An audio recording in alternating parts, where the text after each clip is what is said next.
Bon, Elisabeth, est-ce que vous pouvez m'expliquer comment on mesure la vitesse de la lumière et avec quoi, par exemple? Ah, il doit y avoir des systèmes plus scientifiques que celui que je vais vous indiquer. Hein. Alors, allez-y, Moi, dites-moi. j'ai choisi celui qui est un mélange avec le fromage. Le fromage, on coupe une tranche de fromage, on la met dans le micro-ondes. Je crois qu'on la laisse 30 secondes. Je ne suis pas sûre du chiffre, hein, j'ai peut-être oublié. Puis ensuite, eh bien, on mesure la distance entre deux points de fusion. Et bien sûr, la vitesse de la lumière, c'est que je sais qu'on vient de trouver quelque chose de nouveau.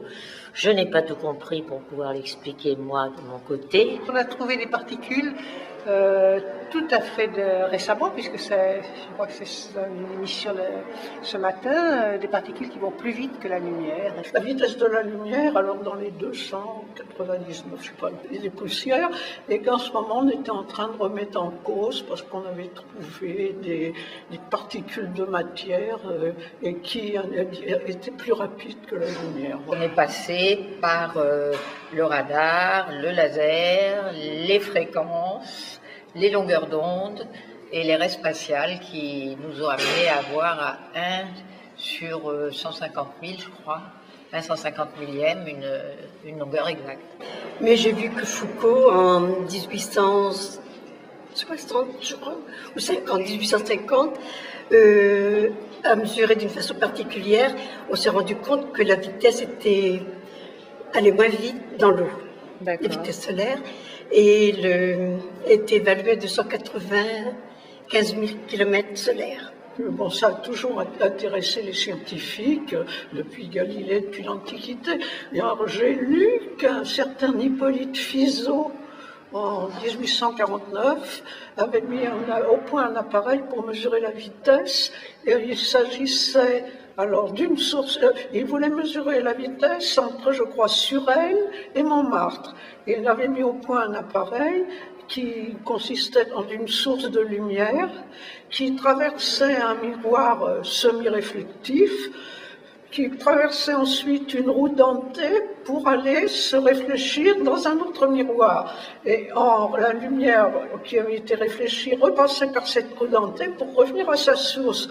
Entre-temps, la roue dentée, évidemment, avait bougé, et en considérant toutes ces implications, il avait déterminé la vitesse de la lumière qui, à ce moment-là, je pensais, était dans les 315 000 km secondes. Et est-ce que vous avez déjà attrapé la lumière? Non. Vous auriez aimé attraper la lumière? Ah, vous posez une question qui demande quand même d'y réfléchir. Si j'ai attrapé la lumière, parce que comment on attrape la lumière? Je sais pas, c'est une question que j'ai. Vous l'avez déjà attrapée? Non, je l'ai vu, mais je ne sais pas comment on l'attrape. Vous avez déjà attrapé la lumière? Bah, on ne peut pas l'attraper. Donc ça s'attrape pas? Bah non. Non. Dans les textes, on parle d'un miroir, etc. L'œil a beaucoup de mal à capter la lumière, et c'est le problème de l'éclair et le tonnerre qui suit. Mais non. Pourquoi? Non, je ne me vois pas attraper la lumière. Comment peut-on l'attraper? Certainement, on n'arrête pas d'attraper la lumière. On n'arrête pas de l'attraper. Oui, on la saisit au vol. Ah oui, on la prend, on voit le rayon passer, on peut l'attraper comme ça. Vous avez déjà attrapé un rayon de lumière? Bon, ben certainement. Et vous... Parce que c'est un jeu, ça. C'était agréable? C'était comment? Amusant. Amusant. Oui. Vous jouiez à ça quand vous étiez petite? Voilà. D'attraper la Oui, lumière? oui. Ah ouais. Vous vous rappelez bien? Avec un rayon qui vient d'une fenêtre ouverte un peu différemment. Alors ça fait un rayon dans lequel il y a des petites particules qui bougent. Oui, dans les rayons de lumière, la poussière dans les rayons lumineux. Bon, Julien, la vitesse de la lumière. Là, c'est comme le cheese bacon. Hein. Donc Marie, est-ce que vous pouvez m'expliquer comment on mesure la vitesse de la lumière? La mesure de la vitesse de la lumière a démarré à la fin du Moyen-Âge. Galilée a été le premier qui a cherché à mesurer cette vitesse. Descartes croyait à la propagation instantanée. La première estimation a été faite par Galilée, Simon Marius et Odermia qui s'attelèrent à la rédaction de tables capables de prédire la configuration des satellites. En 1668, Jean-Dominique Cassini, qui faisait de l'observation en Italie, s'attaqua au problème. En 1669, il est appelé à Paris par Colbert pour travailler à l'observatoire que venait de construire Louis XIV. Aujourd'hui, on attribue les travaux à Cassini.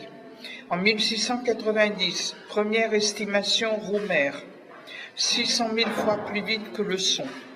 Pour Picard, c'est l'aberration de la lumière découverte par Branly. 1923, la méthode de Blondelot donne 295 795 km/s avec une erreur de 30 km/s, plus ou moins. En 1947, les nouvelles technologies de plus en plus pointues apparaissent. C'est le radar, la géodimètre, le telluromètre, la cavité résonante, la radio-interféromètre, la spectrométrie de la bande et enfin le laser. En 1947, la cavité résonante a donné 299 782 km/s à 3 km plus ou moins. En 1949, le radar a donné 299 792,4 à plus ou moins 2,4 km/s. Le 20 octobre 1983, on a défini le mètre, c'est la longueur du trajet parcouru dans le vide pendant une durée de 1 sur 299 792 458 secondes. Purée,